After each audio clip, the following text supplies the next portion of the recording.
Ya, sepekan terakhir panggung politik tanah air diramaikan dengan safari politik dan pertemuan para tokoh yang kemudian dikaitkan ini kuat dengan hasrat di 2024. Sejumlah nama kian gencar bergerilya, sementara partai politik pun sudah mulai mengerucutkan sosok yang akan diusungnya di 2024. Apakah dasar bangunan koalisi mulai terlihat terbaca saat ini siapa calon yang memiliki peluang kuat di tahun 2024. Kita akan membacanya dari luar bersama dengan para pakar pada malam hari ini. Ada Mas Burhanuddin Muhtadi, Direktur Eksekutif Indikator Politik Indonesia. Mas Burhan, selamat malam. Malam. Baik, kabar baik ya Mas Burhan? Alhamdulillah. Ya, dan juga ada Kang Gun Gun Herianto, Direktur Eksekutif The Political Literacy. Selamat malam, Kang Gun Gun, apa kabar? Selamat malam, kabar baik. Ya, baik kan? Ya. Selamat malam Mas Burhan. Kang Gun Gun dan juga Mas Burhan, selalu menarik kalau kita mencermati, memperhatikan gerak-gerik para aktor politik, apalagi sepekan belakangan yang cukup mendapatkan sorotan publik dan juga media karena ada safari politik, ada pertemuan, ada partai yang sudah mulai mengerucutkan nama. Kang Gun Gun, survei-survei memotret seperti itu yang tadi disampaikan oleh Mas Burhan, nama-namanya juga nama-nama yang diproyeksikan menjadi posisi cawapres, tapi ya, Kang Gun sendiri melihat pertemuan demi pertemuan AHY dengan Erlangga Hartarto, safari politiknya Pak Prabowo yang masih berlangsung, kemudian juga Nasdem yang sudah mulai mengerucutkan nama. Ini apa yang kemudian bisa kita baca, bisa kita lihat dari luar, Kang Gun? Apakah memang sudah mulai tangga-tangga ke 2024 itu ditapaki mulai hari ini, atau sudah mulai terbaca juga oleh publik bahwa ya memang nama-nama itu yang melakukan safari politik dan memang yang punya peluang besar di 2024? Iya, saya pikir apa yang mereka lakukan ini adalah bagian dari strategi komunikasi politik ya dalam menghadapi 2024 ya. Meskipun standpoint-nya bisa berbeda-beda dalam konteks strategi. Contoh misalnya, kalau kita baca Pak Prabowo Subianto, itu titik tekannya lebih menekankan pada strategi public relations politik. Jadi kerja-kerja PR politik pada orang kunci dan halayak kunci. Contoh misalnya kemarin kan Mas Reinhardt bisa lihat bagaimana Pak Prabowo bertemu dengan Pak Jokowi dan Bu Mega. Kemudian dengan kantong-kantong Nahdliyin ya. Ke Tebu Ireng, ke Rembang begitu ya. Bertemu dengan Gus Kikin dan lain-lain begitu ya. Kemudian juga bertemu dengan simbol kultural seperti Pak Sri Sultan Hamengkubuwono. Nah ini bagian menurut saya adalah kerja komunikasi politik, basisnya adalah public relations politik. Kemudian kalau Partai Nasdem itu saya lihat titik poinnya lebih pada publisitas politik dengan pendekatan hype ya. Contoh misalnya akan menyediakan panggung megah besok 15-17 Juni seingat saya dengan Rakernas, dan di situ akan ada pengerucutan beberapa nama menjadi 3 nama, dan itu tentu akan melibatkan yang disebut dengan resonansi atau gaung dari nama itu, terutama misalnya untuk mengerek ya strategi-strategi lain yang tentu akan dieksekusi oleh Partai Nasdem. Kemudian AHY itu saya lihat sudah mulai melakukan push marketing ya, pendekatan pemasaran politik ke basis konstituen langsung, bertemu misalnya kemarin ke safari Ramadan di Tapal Kuda ya, ke Jember ya kan, kemudian ke Lumajang. Saya lihat pergerakannya langsung ke basis-basis konstituen, dan tentu juga ada pendekatan lain ya, flow marketingnya juga dilakukan ya, kemudian pas marketingnya. Tetapi saya lihat yang paling dominan kemarin di safari Ramadan itu adalah pendekatan push marketing atau ke basis pemilih. Nah ini saya lihat bagaimanapun adalah pergerakan aktor dalam konteks tahap 1 yang disebut dengan tahap pemunculan. Dan Mas Reinhardt tahu persis bahwa setelah tahap pemunculan itu tentu dibutuhkan yang disebut adalah legitimasi. Mas Burhan mungkin sering disebut sebagai public acceptance ya, bagaimana misalnya legitimasi di publik dalam konteks survei-survei opini publik. Kemudian juga legitimasi dari partai politik yang punya kursi untuk mengusung, bukan hanya mendukung begitu. Ini karena terkait dengan presidensial threshold. Ya, kemudian baru tahap ketiga conviction, kemudian ini sudah masuk di tahapan setelah kandidasi ya, bagaimana misalnya memasarkan si figur itu pada basis-basis pemilih potensial dari peta geografis, psikografis gitu ya, dan demografis dan lain-lain. Ini tentu bicara soal aspek conviction, bagaimana pemilih itu mempertimbangkan figur. Baru kemudian nanti terhubung dengan aspek pemilihan di hari H. Jadi ini masih panjang, tetapi meskipun masih panjang, menurut saya konstelasinya akan dipengaruhi 3 hal ya. Pertama itu siapa figur ya yang diusung nanti, tetapi bukan hanya figur, menurut saya ada faktor kedua yang menentukan, yaitu soal konstelasi internal dan eksternal partai politik. Di internal contoh misalnya apakah Ganjar bisa nyalon dari PD Perjuangan atau misalnya diambil Partai Nasdem, berarti itu konstelasinya antara PDIP dengan Partai Nasdem misalnya, dan itu akan aksi reaksi. Atau misalnya justru misalnya skema Prabowo Puan yang kemudian akhirnya jadi dieksekusi. Itu namanya konstelasi internal dan eksternal yang tidak bisa dinafikan. Yang ketiga yaitu tadi bicara soal legitimasi, apakah kemudian munculan figur si A, si B, si C itu kemudian mendapatkan penerimaan publik atau tidak sehingga kemudian layak dinegosiasikan dalam konteks komunikasi di proses kandidasi akhir.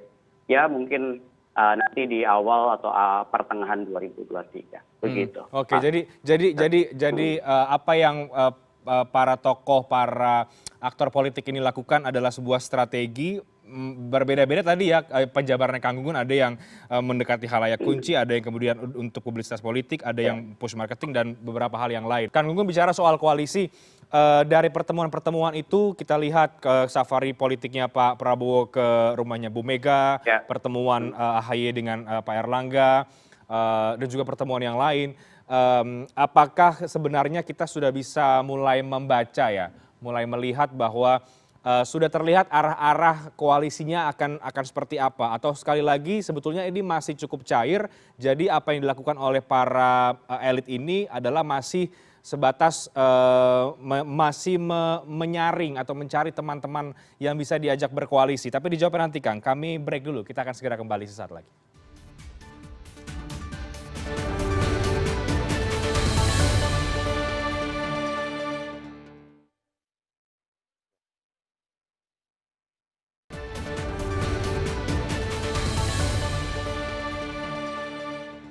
Baik, kita masih membahas soal manuver elit politik dan juga hasrat 2024.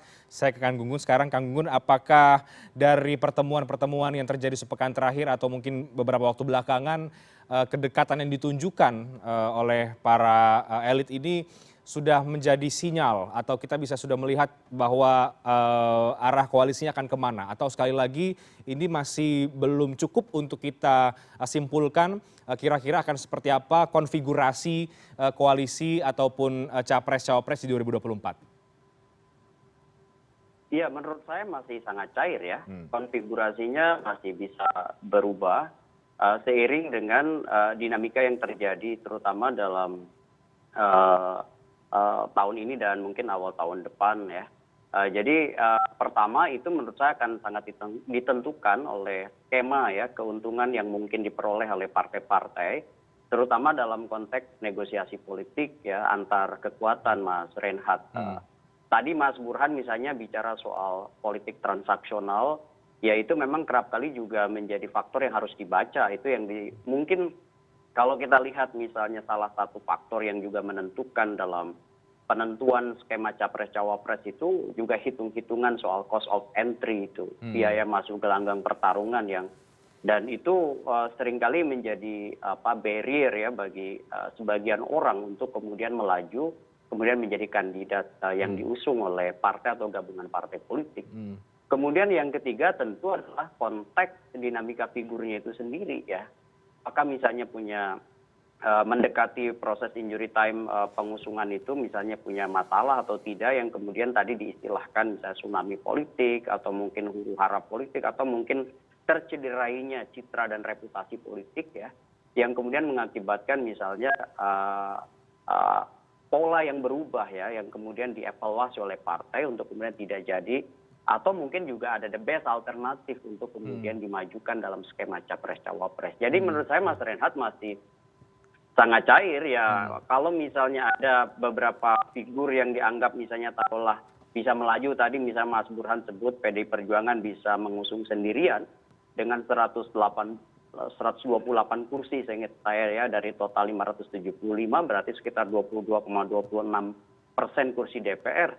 Artinya itu bisa bisa melaju dalam konteks entah itu mengajukan nama Puan atau nama Ganjar ya sebagai capres, tetapi yang jelas PDIP bisa mengajukan satu calon tuh. Kalau misalnya kemudian komunikasi politik dengan Gerindra sebut aja, kemudian bisa sampai pada yang disebutkan mutual understanding dalam konteks skema-skema ke depan, ya tentu ini menjadi keuntungan tersendiri ya bagi partai PD Perjuangan karena bisa kemudian bersama-sama dengan Gerindra. Sebut aja misalnya taruhlah Pak Prabowo dengan Puan, karena PDIP dengan Gerindra kan sudah 31,9% tuh dari suara sah nasional perolehan suara di 2019. Ya kan ini artinya menjadi modal politik. Nah, kalau kemudian saya membaca Nasdem bisa memosisikan sebagai dinamisator ya dalam konteks konstelasi 2024. Terlebih kalau dia kemudian memunculkan nama figur seperti tradisi sebelumnya lebih awal dibanding partai-partai lain. Sebut aja misalnya 15 sampai 17 di Rakernas dia sounding satu di antara 3 nama ya the big three gitu ya untuk kemudian negosiasikan dengan kekuatan lain, entah itu dengan PAN, entah dengan P3, entah itu dengan PKS. Begitu kalau kemudian itu bisa menjadi satu skema koalisi, keempat partai itu sebut aja misalnya Nasdem, PAN, P3, PKS itu bisa 28,62% kan dari suara sah nasional 2019. Artinya dia juga memungkinkan untuk jadi satu paket. Tinggal kemudian kita membaca misalnya pergerakan aktor dinamisator ketiganya siapa? Apakah itu dimainkan oleh Golkar dan Partai Demokrat misalnya? Kalau misalnya pertemuan-pertemuan itu mengerucut pada pemahaman bersama dan keuntungan bersama, ya saya pikir bisa saja kemudian Golkar memainkan peran mengonsolidasikan kekuatan poros ketiga begitu. Jadi menurut saya sih masih sangat-sangat cair dan apa yang saya ulas barusan bisa saja sangat mungkin berubah ya seiring dengan dinamika internal dan eksternal partai. Itu yang pertama. Kemudian yang kedua dinamika figur ya, apakah kemudian muncul hal-hal yang kemudian tidak dikehendaki begitu yang menyebabkan misalnya tiket pencapresan itu berubah. Atau kemudian yang ketiga misalnya bagaimana mengonsolidasikan kekuatan ekonomi di balik pencapresan itu, karena seringkali itu juga menjadi invisible hand yang bisa kemudian menentukan dalam konteks misalnya proses-proses kandidasi. Oke. Tapi Kang Gunggun apakah melihat artinya setelah ini tidak hanya di momen Idul Fitri saja, safari itu, gerilya itu baik yang secara ditunjukkan dan tidak ditunjukkan gitu ya kepada publik, memang akan terus berlangsung ya kan sepanjang tahun 2022 ini katakanlah begitu. Betul, saya melihat akan makin intens ya di akhir 2022, mungkin pertengahan sampai akhir 2022 dan memuncak di 2023 ya. Yang jelas menurut saya 2023 itu mulai peta akan sangat-sangat bisa kita katakan berada dalam posisi konsolidatif ya. Kenapa? Karena kan terhubung dengan pengusungan resmi nanti di KPU, begitu. Oke. Ada tambahan singkat, Kang Gunggun? Ya, saya pikir memang faktor figur itu dalam konteks ke depan akan sangat ditentukan oleh strategi komunikasi politik mereka, baik ke publik maupun ke partai politik. Ada 2 gaya dominan yang menurut saya akan sukses jelang 2024. Pertama adalah equalitarian style, ya, gaya yang kecenderungannya hangat, merangkul, dan mudah diterima oleh banyak kalangan termasuk masyarakat kelas bawah. Kemudian yang kedua adalah destructing style, gaya komunikasi yang kecenderungannya runtut, teratur, rapih, ya, well organized gitu, terorganisasi dengan baik. Itu kita lihat misalnya sejak pemilu terbuka langsung ya 2004 lalu. Pak SBY memenangi gaya itu 2 kali, ya. Kemudian Pak Jokowi memenangi itu 2 kali juga. Dan itu menurut saya tipikal seperti itu dalam konteks konstelasi Indonesia, terlebih misalnya Indonesia dari sisi budaya komunikasi politik itu high contact culture, budaya kontak tinggi, yang senang dengan harmoni itu akan sangat berpengaruh signifikan. Contohnya seperti misalnya bagaimana Jokowi itu memosisikan diri di tengah banyak sekali kompetitor dengan gaya khasnya. Dan itu akan meningkatkan menurut saya elektabilitas si kandidat, dan akhirnya kemudian tidak ada partai yang kemudian akhirnya tidak bersedia untuk kemudian mencalonkan dia ya. Dan itu akan menurut saya menjadi juga sebuah pelajaran penting bagi siapapun yang maju di 2024. Oke. Begitu Mas Reinhardt. Baik, menarik, kita akan terus amati Kang Gunggun dan juga Mas Burhan, Ya. dinamika ke depan akan seperti apa. Tampaknya akan cukup intens dan juga semakin menarik. Terima kasih banyak analisisnya Kang Gunggun Herianto dan juga Mas Burhanuddin Muhtadi. Terima kasih, sangat menarik. Selamat malam. Sehat Sama-sama. selalu. Selamat malam ya.